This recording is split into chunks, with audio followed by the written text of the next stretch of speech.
बस हाथ पीछे कर, इसमें बोल सी है मैं तके अम्मी ये जी मिठू मिठू बोल रहा है आज। मैं बिट्टू उम्मीद है आगे भी अपने तमाम वर्ड्स दोबारा दोहराना शुरू कर देगा, जिसमें अम्मी मिठू मियाँ मिठू चोरी खाओगे, इस तरह के तमाम वर्ड्स ये बोलता है। ये है हमारा उदास मियाँ मिठू जो हमसे नाराज़ है।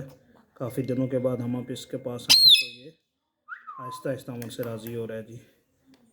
बहुत शुक्रिया सब भाइयों का, हमारे मिठू के लिए दुआ करें, अल्लाह पाक से हमारे साथ मिठू का भी। अल्लाह हाफिज़।